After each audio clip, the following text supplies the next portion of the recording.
DGP વિકાસ સહાય બાદ હવે ગુજરાતના કોણ નવા બનશે? ડીજીપી 2 દિવસની ક્રાઇમ કોન્ફરન્સમાં કયા નામો ચર્ચાઈ રહ્યા હતા અને ડીજીપી વિકાસ સહાયે શું સંકેતો આપ્યા છે તે મામલે વાત કરવી છે. વૈષ્ણવજન તો તેને કહીએ જે પીડ પરાઈ જાનાને રે.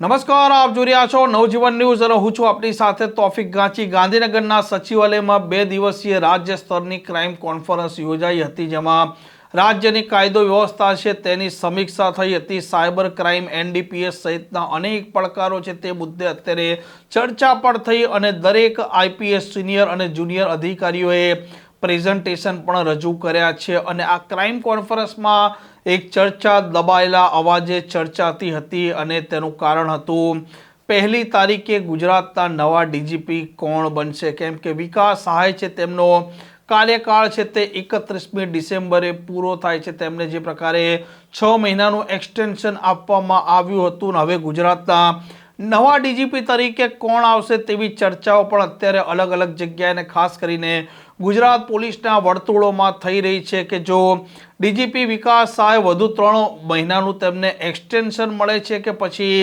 હવે નવા ડીજીપી તરીકે નવા કોઈ નામો આવી શકે તેમ છે. જે પ્રકારે દબાયેલા અવાજે ચર્ચા હતી અને સચિવાલયના આ વર્તુળોમાં ચર્ચા હતી, તેમાં સંભવત KLN રાવ જે પોતે સૌથી સિનિયર છે એક તેમનું નામ છે અને બીજા નંબરે નામ છે અમદાવાદના પોલીસ કમિશનર GS મલિકનું. પરંતુ આ ક્રાઇમ કોન્ફરન્સમાં ડીજીપી વિકાસ સહાયે એક નિવેદન આપ્યું છે અને આ નિવેદને ચર્ચા જગાવી છે. આઈપીએસ અધિકારીઓને તેમણે કહ્યું હતું કે હવે ફરી વખત આપણે આવી ક્રાઇમ કોન્ફરન્સમાં મળીશું કે નથી મળીએ તે તેમને ખબર નથી. 2 દિવસનું આયોજન જે કરવામાં આવ્યું અને મને મારા તમામ સાથીદારો સાથે મળવાનું મને 2 દિવસમાં તક મળ્યું. I do not know, there will be a lot of people around sitting here जिनसे next मैं कब मिलूंगा मैं नहीं जानता हूँ. Probably lot of you would be here, but हम कहाँ रहेंगे, आप कहाँ रहेंगे मैं जानता नहीं हूँ. अगली बार आपसे कब मिल पाएंगे मैं नहीं जानता हूँ. So a good opportunity for me to meet all of you at this stage of my career. I thank you sir for giving me an opportunity. Administration ની બાબતે કોઈ પણ વિષય બાકી રહ્યો નથી. સર્વગ્રાહી એમ કહેવાય તમામ પ્રકારના વિષયોને સમાવેશ કરતો આ અલગ અલગ પ્રેઝન્ટેશન્સ અને પ્રેઝન્ટેશન્સ પણ ખૂબ ઉત્તમ જે કામગીરી થઈ છે, જે બેસ્ટ પ્રેક્ટિસિસ થઈ રહી છે જિલ્લાઓમાં, કમિશનરેટ્સમાં, એ બેસ્ટ પ્રેક્ટિસિસ તો સારી છે જ, પણ એ બેસ્ટ પ્રેક્ટિસિસને અહીંયા પ્રેઝન્ટેશનના રૂપમાં જે પ્રસ્તુત કરવામાં આવ્યું અને એ પ્રસ્તુતિ પાછળ જે પોલીસ કમિશનર્સ અને એસપીઝ અને બધાએ જે મહેનત કરી છે એ મહેનતને બિરદાવું છું. Every presentation was top class. I would like to congratulate all of you. Presentations જોઈને મને લાગે છે કે એ પાછળ કેટલું મહેનત છે, કેટલું પ્રયત્ન છે, કેટલું પરિશ્રમ છે. અને જ્યારે અધિકારીઓ અહીંયા આવીને પ્રેઝન્ટેશન કરતા હતા એટલે કેટલું ગર્વ સાથે, કેટલા આત્મસન્માન સાથે પ્રેઝન્ટેશન કરતા હતા કે એમની કરેલી કામગીરી આજે આપણા રાજ્યના નાયબ મુખ્યમંત્રી સમક્ષ અને તમામ વરિષ્ઠ પોલીસ અધિકારીઓ સમક્ષ રજૂ કરવા માટે એમને તક મળી છે.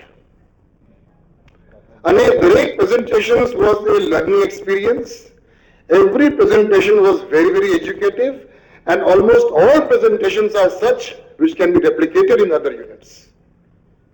એટલે આ એક એવી સ્રોત બની ગઈ છે ગુજરાત પોલીસની ભવિષ્ય માટે. જેમ મને યાદ છે પોલીસ એસપી વાવ થરાદે વાત કરી કે એમના નવા જિલ્લામાં એમને જે કંઈ જોયું યા જે કંઈ સાંભળ્યું અને એમનાથી જે કંઈ શીખ્યું હશે એનું રેપ્લિકેશન એ નવા જિલ્લા વાવ થરાદમાં કરશે. So for all of us, for all of you, this 2 days conference has become a huge resource. કે આજે જે પ્રકારની ઉત્તમ કામગીરી થઈ રહી છે, ભવિષ્યમાં એના કરતા પણ વધુ સારી કામગીરી, knowledge sharing, best practices sharing એ આધાર રાખી તમારા જિલ્લાઓમાં, તમારા એકમોમાં એનું રેપ્લિકેશન થઈ જાય. આપણે ક્યાંથી ક્યાં પહોંચી શકશું?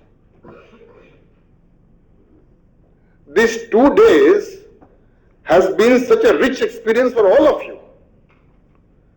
હવે તમે તમારા એકમોમાં શું શું કરી શકો, કયા કયા વિષયોમાં અન્ય એકમોમાં થઈ રહી ગુડ પ્રેક્ટિસ રિપ્લિકેટ કરીને તમે તમારી સ્તર, ધોરણ કામગીરીની એ ક્યાંથી ક્યાં જતું રહેશે. આમ હવે જોવાનું તે રહેશે કે નવા ડીજીપી કોણ આવે છે કે પછી વિકાસ સહાય છે તેમને વધુ 3 મહિનાનું એક્સટેન્શન આપવામાં આવે છે. જોઈએ હવે આવનારા દિવસોમાં જે તેની સ્પષ્ટતા થઈ જશે. આ પ્રકારના સમાચાર માટે નવજીવન ન્યૂઝ ચેનલ સાથે જોડાયેલા રહો. નમસ્કાર.